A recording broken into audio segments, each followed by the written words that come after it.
10 تا عادت برای بالا بردن سواد مالی. در این سری ویدیوها قرار عادت‌هایی را برات بگم که اگه فقط هفته‌ای 5 دقیقه براشون وقت بذاری میتونن که سواد مالیت را خیلی بالا ببرن. حالا چرا عادت‌ها؟ چون به نظر من مدرک فایننس و کار کردن در بخش فایننس نمیتونه که تو را پولدار بکنه، اما عادت‌های خرد روزانه میتونه. عادت اول: ارزش واقعی زمانت را حساب کن.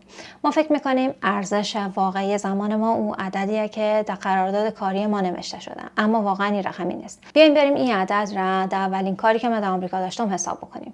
در اولین شغل کورپوریت ما در آمریکا درآمدم $65,000 در سال بود. اگر بیایم 22% مالیات را ازش کم بکنیم، ساعت‌های رخصتی و هالیدی را هم حساب بکنیم و ساعت‌های رفت و آمد و آماده شدن را هم بهش اضافه بکنیم، تقریبا ارزش واقعی هر ساعت کاری ما برابر با 20 تا $21 میشد. حالا نکته این موضوع در کجاست؟ وقتی که ارزش واقعی زمان خود را بفهمیم، نگاه ما به خرج کردن خیلی فرق میکنه. او غذایی که در رستوران میخورم و $200 برش هزینه میکنم دیگه $200 نیست، 10 ساعت کاری من هست. یا اگه یک موتر $40,000 میخرم، هزینه 1 سال کار من هست.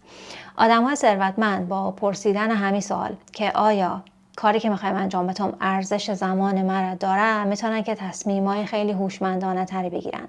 پس شما هم اگه بتونین مخارجتان را این قسمی ریفریم بکنین، مطمئن باشین که تصمیم‌های مالی بهتری میگیرین. فرمول کامل پیدا کردن ارزش واقعی زمان هم در کپشن نوشته. برای یاد گرفتن عادت‌های بعدی هم کافیه که اینجا همراه ما باشین.